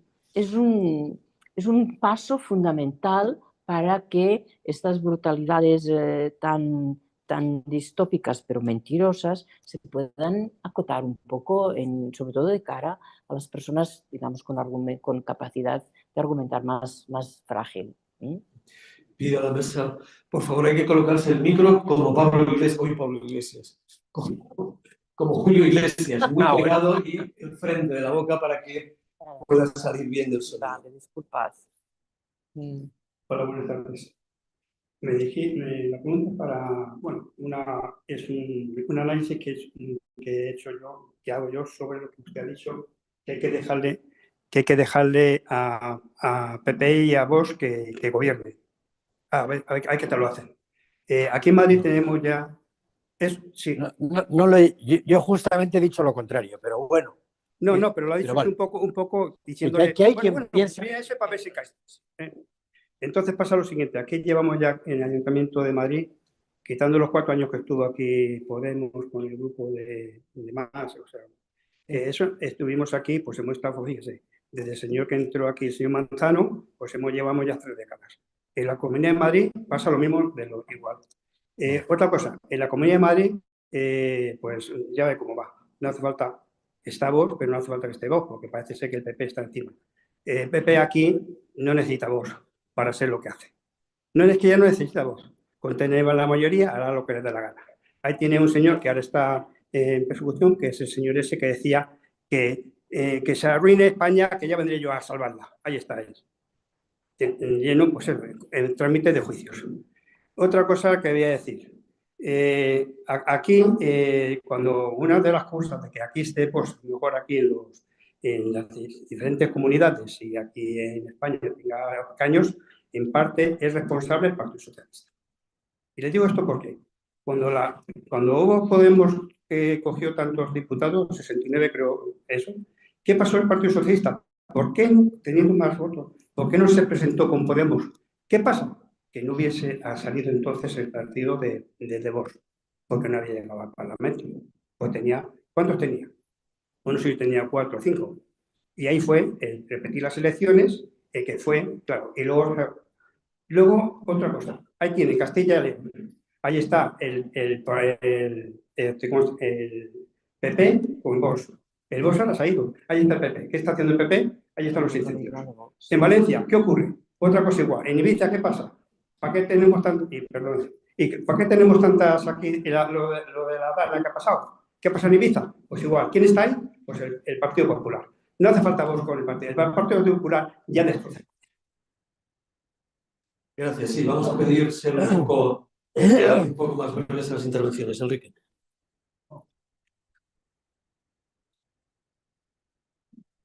Sí, perdón. Oí antes a Claudi comentar que no consideraba de izquierda o socialistas a los socialdemócratas nórdicos. Daneses, Entiendo. Daneses. ¿Perdón? A los daneses. Daneses, que sí, sobre todo por la actitud respecto una provocación, a los... Una provocación. No, claro. Y a veces apetece, sí, por su actitud, sobre todo en el tema de la inmigración. Que en eso son, bueno, se siguen la estela del electorado. También en Suecia, pues bueno, hay un rechazo hacia eso, hacia el asunto, porque electoralmente es algo que bueno, quita votos el hablar en favor de la inmigración. En el Reino Unido, los laboristas británicos pues también se descuelgan de sus posturas tradicionales, porque si no, por la derecha los ganan. ¿Cómo hay que tratar ese asunto que es terriblemente venenoso, que ahora gana adeptos hasta en el nacionalismo catalán en determinadas zonas? Es terrible. Sin embargo, por ejemplo, en España, que existe también, por otra parte, hay una inmigración masiva que se incorpora, crea puestos de trabajo y contribuye, decisivamente a la riqueza del país, sobre todo de Latinoamérica, porque son muy fáciles de integrar y se incorporan muy fácilmente, muy fácilmente. Luego están esas imágenes de las que la prensa lo único que comenta, pues eso, las pateras, los niños en esto que no se termina de... ¿Cómo se puede abordar desde la izquierda este asunto de manera que no dé votos a la derecha y que presente soluciones racionales? ¿Existe alguna manera, ya digo, de abordarlo de manera que no envenene y que no pudra las posibilidades de la izquierda irreversiblemente? Gracias. Me parece súper interesante esa pregunta porque creo que la migración es una de las cosas que va a mover muchos en los próximos tiempos. Yo ahí no sé responder a la pregunta, pero te planteo, bueno, llevo 3 semanas intentando escribir sobre esto y no he sido capaz, ¿no? No he sido capaz porque estoy mirando muchos datos y porque los datos a veces cuentan historias, en este caso cuentan demasiadas historias. Y ahí te diría 2 o 3 cosas. Una, hay un gobierno socialdemócrata en Europa que está manteniendo políticas migratorias, digamos, acordes con la cultura de la socialdemocracia. Uno solo, que es el español. Está en minoría en el Consejo Europeo. Aprobó un pacto migratorio que es discutible, por lo menos. Por aquí digo malo, yo diría, pues como soy periodista, tengo un abanico de eufemismo muy grande, entonces digo que es un pacto discutible, ¿no? Y luego, lo que han hecho los partidos socialdemócratas por ahí, fuera del español, ya digo, porque en el español ahí sí que se ha mantenido en el lado bueno de la historia, diría. Ahí tienes a los laboristas británicos aprobando una ley de asilo peligrosísima. Ahí tienes a los supuestos socialdemócratas daneses aprobando una ley que al final, no sé si ha salido o no, pero que básicamente trataba de quitarles a los refugiados que llegaban su patrimonio por si había que devolverlos a su país. Ahí tienes a todo el arco parlamentario del Parlamento Europeo apoyando, bueno, ya veremos al final apoyan o no, pero hay una propuesta de la Comisión Europea para hacer hotspots, es decir, campos de refugiados, como los que hacía Adolfo con los gitanos antes de los Juegos de Berlín, ¿no? Entonces, yo no sé cómo hay que hacerlo. Solo sé cómo no hay que hacerlo, que es como lo están haciendo el 90% de los partidos socialdemócratas, salvo este de aquí. No sé en qué momento puede cambiar eso, porque sí que estoy viendo también aquí que el centro derecha español está deslizándose por esa pendiente. La última propuesta de Feijóo del carnet de puntos, que es por cierto un invento de los canadienses muy interesante, salvo porque las características del carnet de puntos que ha planteado el PP tiene cosas de racismo. Sí. Y ahí ya no voy a sacar los sofismas a barrer. Ramón. No, yo también tengo muchas dificultades para responder esa pregunta, Enrique. Me lo planteo seriamente. Creo que no nos corresponde más que decir lo que pensamos, lo que sentimos. Y si la izquierda no dice eso, pues deja de ser izquierda. Y así le ha pasado a los daneses y posiblemente a Starmer en el Reino Unido. En España lo estamos haciendo mucho mejor, lo cual no quita que Vox también crece por ahí. Y Alianza, pues también. En España lo hemos hecho muy bien también porque es más fácil, tú mismo lo has dicho, porque es una inmigración, la que estamos recibiendo, maravillosa por cierto, que es mucho más fácil de integrar. Yo tengo una anécdota de ahora mismo que produce en cierto modo, yo creo que refleja muy bien cuál es el estado de la cuestión. A raíz de la expulsión de Trump a los inmigrantes irregulares en Estados Unidos, yo me propuse a la Comisión Europea, nosotros tenemos un convenio de colaboración con la Comisión Europea, la fundación que yo presido, y les hemos propuesto que en la cumbre de la Unión Europea CELAC, que se va a producir en Colombia el 9 de noviembre en Santa Marta, que la Unión Europea plantee una operación que es una operación win-win, como se dice ahora así en términos geopolíticos, todos ganamos, y es ofrecer a América Latina que toda esa masa migrante que está siendo expulsada de manera humillante, atadas de pies y manos en aviones, que son expulsados a sus países, o toda esa masa humana que atravesaba el Dairén para subir hasta Guatemala y pasar a México y luego poder entrar en Estados Unidos, o llegaba a los aeropuertos de Nicaragua, de Managua, para luego entrar. Toda esa masa humana, que es una población maravillosamente necesaria para nosotros y que tenemos la experiencia estupenda de que en España pues es una inmigración perfectamente asimilable, porque son trabajadores, porque, bueno, y hoy en día además lo mismo pueden cuidar a un señor mayor en Viena, porque con el teléfono pues le pueden decir si quiere que le ponga el pañal o no. Es decir, que realmente hoy en día ya hay herramientas tecnológicas como para que una señora o un señor peruano pueda trabajar en un domicilio vienés.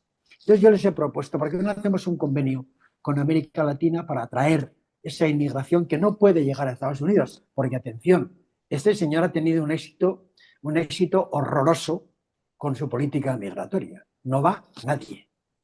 Y se está viendo en el mercado laboral ahora. Problemas. Ojalá, pero ya sabemos que no hay presión migratoria en los 3.000 kilómetros de frontera que tienen con México estos señores. No hay presión migratoria. Está todo el mundo acojonado. Ya no suben. Entonces yo decía, ¿por qué España no plantea a la Unión Europea un convenio de esta naturaleza? Y en esa cumbre que, en fin, tiene pocas cosas que llevarse a la boca, pues poder ofrecer un convenio como este, qué estupendo sería, porque eso sería, en fin, Cristina me oye porque fue secretaria de Estado con América Latina y entiende bien el sentido de lo que yo estoy proponiendo, ¿no? Me han dicho, cuando el representante del gobierno español propuso en la COLAC, es decir, en la reunión que hay en Bruselas de los secretarios de Estado o ministros de Exteriores que llevan a América Latina, y el español propuso esta idea, silencio absoluto. Todos, nadie quiere saber nada. O sea, Europa no tiene la más mínima capacidad para hacer una política de integración lógica, una de win-win, porque esa sí que es de win-win. Porque es quedar ante los latinoamericanos como ese socio fraterno que decimos tanto retóricamente que somos y que no somos, ¿no? Pues esa es la experiencia, Enrique, desgraciadamente.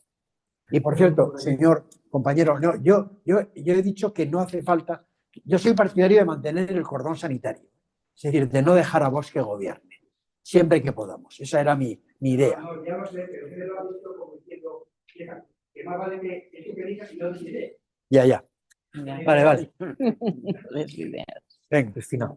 No, quizá hay más preguntas, ¿no? Yo puedo contestar otras. O sea, hace una ronda, ¿no? Mejor. Hace una nueva ronda. Solo una cosa. Yo quería decir una cosa en relación a dos comentarios que se ha hecho, no que esté de acuerdo en nada, sino que me sirven de pie. Cuando Jáuregui te ha referido a una especie de listado de las cosas que tendría que hacer la socialdemocracia para un poco recuperar lo que es la socialdemocracia. Listado bastante preciso. Curiosamente, ese listado es el que defiende desde hace bastantes años los partidos más a la izquierda del Partido Socialista. Y sistemáticamente, desde luego desde la crisis de 2008 y el nacimiento de unas nuevas fuerzas de izquierda, etcétera, han sido sistemáticamente ninguneados y machacados por el Partido Socialista. Cuando Pedro Sánchez, a la vista de que es que si no iban a sacar nada, así de claro, aceptó, digamos, estar con ellos, le costó la Secretaría General y le echaron. Tuvo que ponerse en plan, lo que se dice, populista, para recuperar el poder. Y la llamada vieja guardia del Partido Socialista le odia y le maltrata y le critica sistemáticamente. Es decir, que ese ha sido el papel del Partido Socialista. Además, esa política de rechazo de estas cosas que proponías, los socialdemócratas empezaron a abandonar todo eso desde el año 1980 aproximadamente, cuando empezó lo que era la revolución conservadora de Thatcher y de Reagan, etcétera, y la crisis, la profunda crisis económica que hubo a finales de los 70. La abandonó. Bueno, pues eso es un elemento fundamental. Y por lo que decía Claudi, dice, curiosamente, desde la última crisis financiera, las cosas han ido cada vez más en peor, porque probablemente los dos pasos que han destrozado a la izquierda por acción de la izquierda, aceptando otros planteamientos no de izquierdas, fueron finales de los 80, abandono de la socialdemocracia y abrazo del neoliberalismo, y en 2008 la crisis sigue en consiguiente con la crisis de la deuda, cuyo eslogan podría ser: a los ciudadanos, ahí os quedáis, que yo me quedo y apoyo a los ricos. Directamente, es que ha sido así. Y lo que la gente entiende, yo no sé, se habla de teorías. Bueno. Vale, vamos a coger dos preguntas de jóvenes, que oigamos otras voces. A ver. Cojo los dos.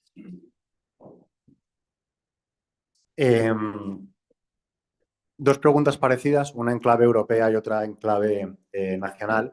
Según hemos dicho, parece evidente desde el punto de vista lógico y económico que la única forma de que Europa pueda salir adelante en el contexto actual es uniéndose, federalismo, unión de capitales, mercado único, no esta competencia regionalista de quién hace el submarino.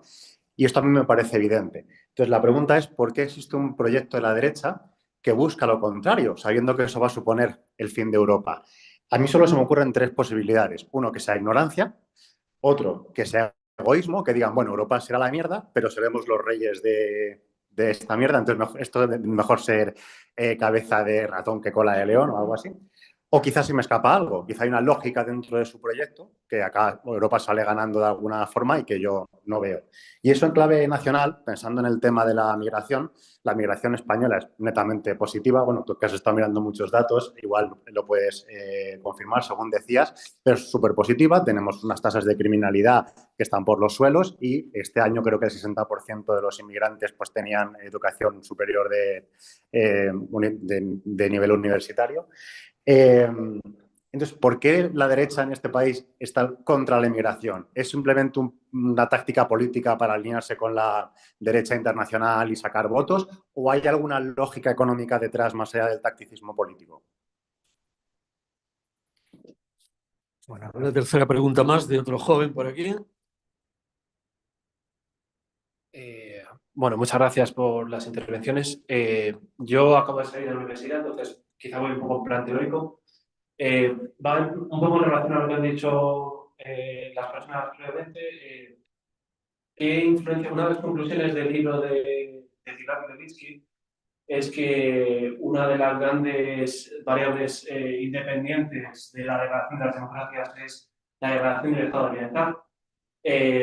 ¿Qué papel les merece a ustedes el paso del consenso socialdemócrata de posguerra a la aceptación táctica por parte de los partidos socialdemócratas del consenso de posguerra que empieza a dominar la implementación política y económica de las postulaciones, de las posturas neoliberales que, como padre, tienen a Friedrich Hayek, Nobel de Economía? Y en plan más geopolítico, les preguntaría qué opinión tienen sobre el papel de Rusia en la región del Sahel, ya que es central, cómo Europa está perdiendo África Occidental y Norte de África en cuanto al control y su influencia, y si creen que Rusia también está actuando por esa vertiente de manera desestabilizadora en Europa. Bien, pues respuestas en la mesa y hacemos un rápido último turno después de esas respuestas, que hay alguna pregunta más. Pues venga. Vale, venga, yo voy a decir dos o tres cositas. Yo creo que la degradación del estado del bienestar es una de las claves, porque sobre todo afecta a las clases medias que se convierten en clases medias bajas y ya bajas, y porque yo creo que es un fenómeno que en tu análisis sobre la migración vas a ver, y es que la última ola que ha llegado de migratoria teme a la siguiente, porque los esfuerzos que ha tenido que desempeñar para su proceso de integración, pues, y ha empezado a entrar ya, bueno, pues teme que sean dañados por personas que van a aceptar salarios más bajos y por tanto ahí hay un trabajo de gestión de los flujos migratorios en las localidades, en las ciudades, ¿no? Y uno de los temas yo creo que muy importantes de nuestro proceso migratorio y de la inclusión que se ha podido desplegar en España es que, salvo en algunas excepciones, ha habido relativamente acogida positiva a los migrantes, pero sí ha habido procesos de gueto. ¿Por qué en Cataluña Alianza Catalana va a tener impacto? Porque la migración se ha guetizado cerca de Girona, en Salt, en Ripoll, y en la zona del Maresme, y en la zona del interior, donde hay muchos trabajadores africanos de África subsahariana que están en el sector de las cárnicas. Lo ven perfectamente. Entonces, en esas zonas se producen guetos. Y con inversión pública, los ayuntamientos no pueden desguetificar, no hay vivienda, cuesta muchísimo que las aulas se repartan los niños en clases y por tanto hay segmentos de las ciudades donde las escuelas soportan unas cargas de niños migrantes mucho mayor que otros y eso significa, bueno, pues un impacto. Algunos lo verán en positivo, pero la mayoría lo ven en negativo, ¿no? Por tanto, esto es en cuanto a unos cuantos apuntes migratorios, ¿no? Y dejar clarísimo el bienestar como troncal de la socialdemocracia y como espacio vertebrador de igualdad de oportunidades, pues se rompe. Ahora se rompe por la vivienda, en otros momentos se ha roto por otras circunstancias y es por donde hay que atacar. Un comentario sobre Rusia y el Sahel. Europa ha abandonado el Sahel y el último país en abandonar el Sahel era el que casi lo dominaba, que es Francia. De manera extraordinaria. Francia ha desaparecido de Mali, ha desaparecido en Níger, protegía sus recursos, sobre todo de uranio, para la gran industria de uranio eléctrica francesa. Por tanto, la desaparición de Francia del Sahel, pues lógicamente ha encontrado pues unos vacíos estupendos y ahí campan, ¿no? Y es una de los cambios geoestratégicos de África, cosa que no ocurre tanto en el África subsahariana, donde hay más convivencia entre presencia de China, presencia de Rusia, todavía mucha presencia colonial y unas economías un poquitín más desahogadas también desde el punto de vista de la seguridad, quizá a excepción de la República Democrática del Congo. Bueno, yo a propósito de lo de Rusia, yo creo que lo que ha dicho Cristina lo comparto plenamente, pero es que además Rusia opera como un imperio a través de un ejército pagado, porque la Wagner era un ejército como medieval, ¿no? Porque que estos entraron en Mali, entraron en varios países que han echado a Francia, los han echado a los franceses, que además les odiaban por colonizadores, etcétera, ¿no? Pero ciertamente hemos perdido, y sí, yo creo que es muy desestabilizador. Hemos perdido presencia europea en África y desde luego en el Sahel, y la presencia rusa obviamente es desestabilizadora, porque Rusia opera contra nosotros. Es que tenemos que asumirlo. Es que están ahí. Hay mucha gente que sigue teniendo una idea un poco nostálgica del pasado y le atribuye unos, digamos, beneficios a Rusia como si fueran la URSS que no tiene nada que ver, ¿no? Y honradamente Rusia está operando activamente contra la democracia europea y contra Europa misma, y a través del Sahel también. No me extiendo, ¿no? Una razón que puede explicar que en algunos países de Europa, eso va para el otro joven que estaba detrás, que ha preguntado por qué algunos países están en contra de la integración. Porque tú no lo entendías, dices, no veo qué razón pueden tener. Bueno, en la explicación teórica que ellos dan para un poco también comprender cuál es el entorno. Estos países, no olvidemos, vienen de haber formado parte de países oprimidos por la bota de Moscú. Estos han estado ahí. Entonces, no quieren, o sea, cuando teorizan, yo he leído los papeles de los think tanks polacos y húngaros, y ellos dicen que no quieren que Europa se convierta en un superestado, que elimina las naciones, que disuelve prácticamente los elementos democráticos propios que tienen ese corpus, ese ethos social, esas ciudadanías, y por supuesto sus costumbres, su cultura religiosa, sus valores, etc. Y lo que no quieren es un Estado opresor. Lo dicen mucho en sus papeles porque dicen que Europa puede convertirse en un superestado que oprime y que elimina todas las diferencias nacionales. Me explico, este es un poco su razonamiento, porque en todo lo demás, como bien dices, no hay razón que pueda sostener que quieran estar solos frente al mundo, porque seríamos vasallos, nunca mejor dicho, de los nuevos imperios. Ellos, vasallos de Rusia, aunque fueran soberanos teóricamente, pero el imperio es decir, el mundo geopolítico que dibujan Putin y Trump es un mundo en el que los imperadores, los imperios, establecen que la relación de todos los demás países es de vasallaje. Por eso no quieren la Unión Europea unida. Por eso no quieren una Europa fuerte. Quieren una Europa disuelta, con 27 países, cada uno más próximo a cada uno de los imperios. Es así de sencillo. Entonces, es muy fácil razonar la necesidad de la integración en todos los aspectos. Si uno entra ya en los detalles que nos plantea Draghi con la competitividad, con la innovación, etcétera, ¿para qué me voy a extender, no? Pero el razonamiento que tienen estos puede ser más o menos este otro. Y termino con el debate sobre el PSOE, etcétera. Vamos a ver. Para empezar, la vieja guardia no gobierna, que yo sepa. La vieja guardia no pinta nada. Hablan o dicen o lo que sea. Yo también soy viejo, o sea, yo no sé si guardia o qué, pero no, me puedes incluir si me da lo mismo. Lo que te quiero decir es que esto no es que yo no estoy haciendo el planteamiento que hacen, digamos, las otras izquierdas. Para empezar, porque lo que yo no he podido explicar detenidamente es que lo que yo he planteado es un reformismo socialdemócrata. No es lo mismo que una alternativa, digamos, socialista a la economía, etcétera, que yo no comparto en absoluto. Entre otras cosas porque nosotros gobernamos, ellos no.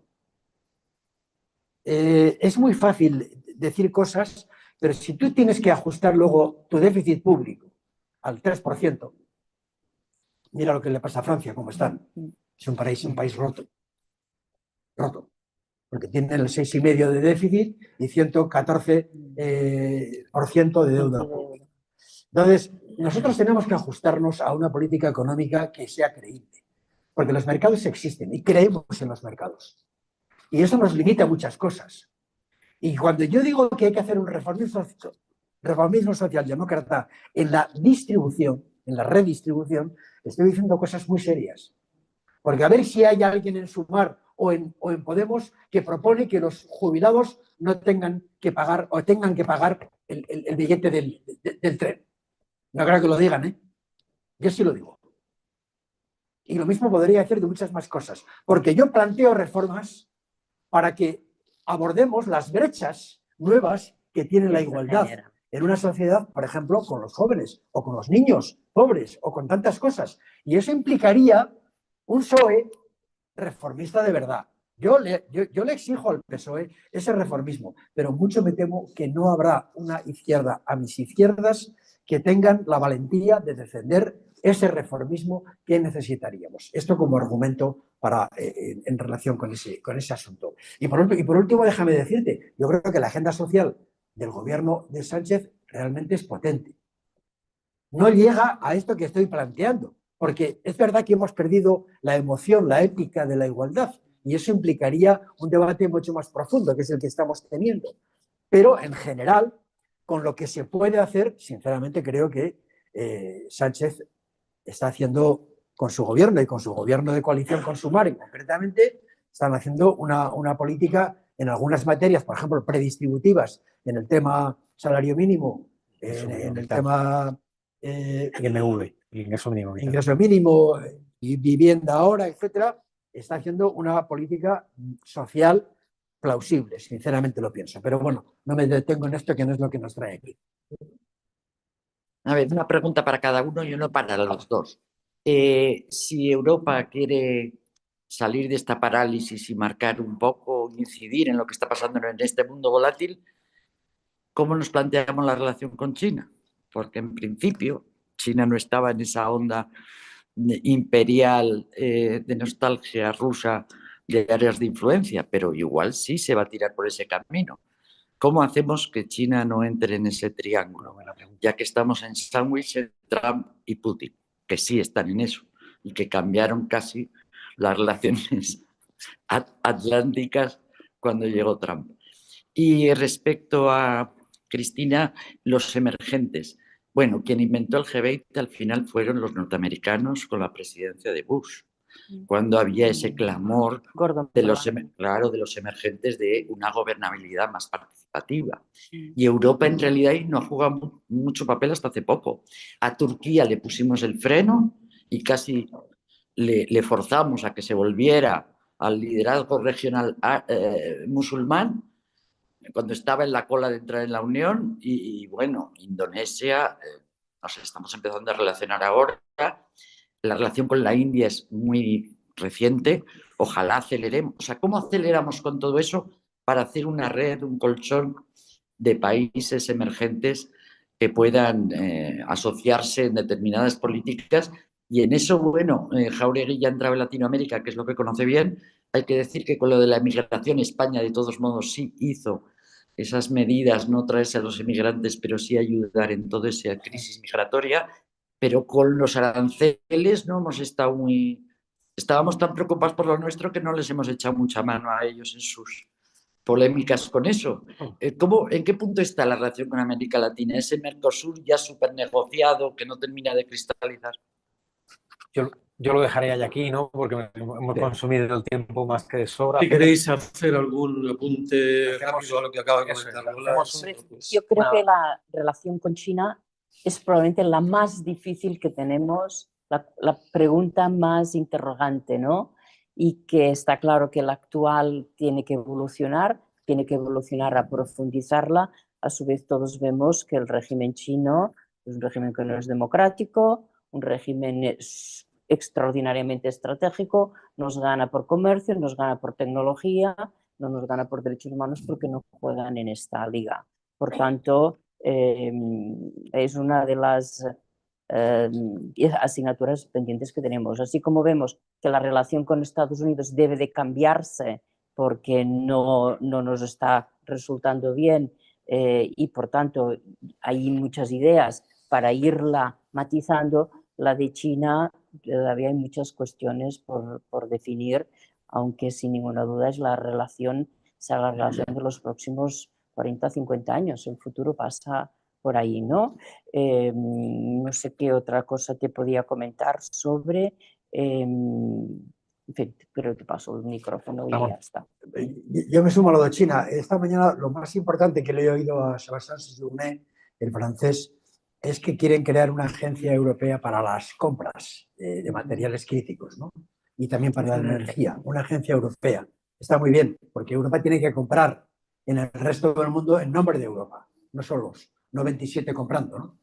Y esto tiene que ver con China porque tenemos que comprar allí.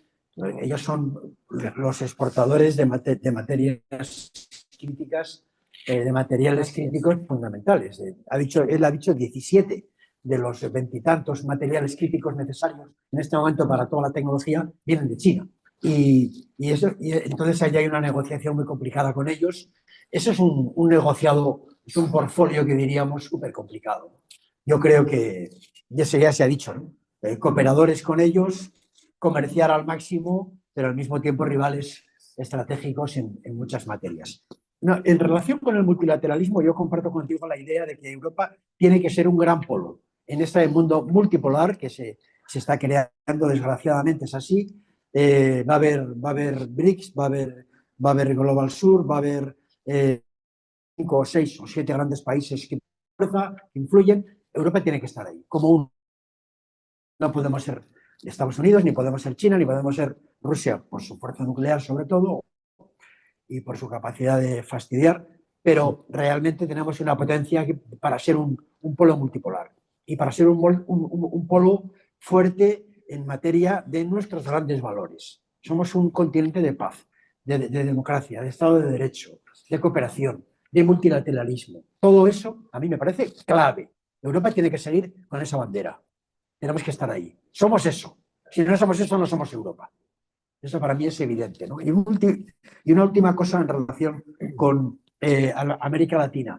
Bueno, vamos a hacer 2 cosas importantes con América Latina, que es aprobar Mercosur y México.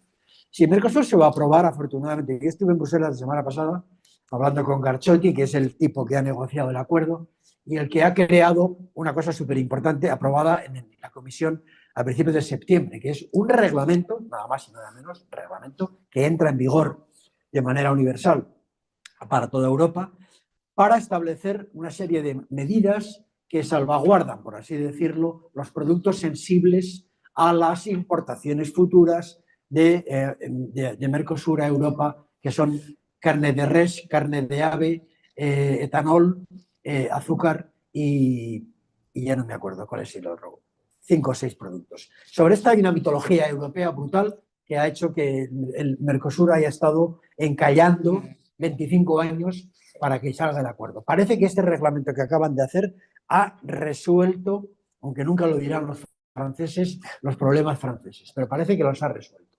El problema era que podían crear una minoría de bloqueo junto a Polonia, Austria e Irlanda y prácticamente bloquearlo en el Consejo. Esto parece que se ha superado con este pequeño, bueno, no es tan pequeño, con este reglamento que contempla 5.000 millones de euros que salen de la PAC para compensar, etcétera, etcétera. Bueno, y por tanto vamos a aprobar México, creo que se puede firmar el acuerdo con Mercosur, en Brasil, que es presidencia pro tempore en el mes de diciembre de este año, y luego la ratificación europea que se producirá en los siguientes meses del año que viene. Y también México, también se van a aprobar. México actualiza un acuerdo de 25 años atrás que lo ha modernizado absolutamente. Pero los latinoamericanos no quieren que les hablemos nada de su relación con el Donald. No quieren que metamos mano para nada. De hecho, yo voy a México ahora dentro de 15 días, tenemos un foro allí súper importante que lo hacemos y hemos invitado a la Simbaum para que venga a clausurarlo incluso. Y cuando les hemos planteado, bueno, podemos hablar del acuerdo de Europa-México como un modelo, no, ni palabra. Un miedo cerval a que los americanos se enfaden porque están haciendo gala de un acuerdo con Europa, que por otra parte pues están encantados como nosotros, pero tienen tanto miedo a esa negociación que nos piden para que veas a qué nivel están las cosas. Bien, sí. Solo quería contestarte que todas las grandes crisis provocan un cambio de consenso, ¿no? El 29 trajo a Keynes, en los 70 trajo el consenso de Washington, todas las grandes crisis, salvo la de 2008, que lo que ha traído es no un cambio de paradigma económico, sino político, con el ascenso brutal de los partidos iliberales. Cristina citaba el libro de Sibla Dilevitsky al principio. Hay otro libro maravilloso que se llama Así terminan las democracias, casi igual, de David Runciman de Cambridge. Y ese dice, lo digo también por cerrar un poco más optimista, dice que las democracias son tozudas, que resisten un huevo, que cuesta mucho doblarles la cerviz y dice también que Europa es muy resiliente, que siempre parece que esté ahí debajo del lodo, pero que al final termina resistiendo, como vimos, por cierto, en 2008, a pesar de las meteduras de pata terribles de Alemania en 2008. Y bueno, pues nada, muchísimas gracias a los tres, interesantísimas las aportaciones. Tal vez algo de ánimo se ha podido insuflar, buena voluntad ha habido, sin duda, pero la realidad es tozuda y no es nada alentadora. Gracias a vosotros y a los que nos han seguido también. Gracias.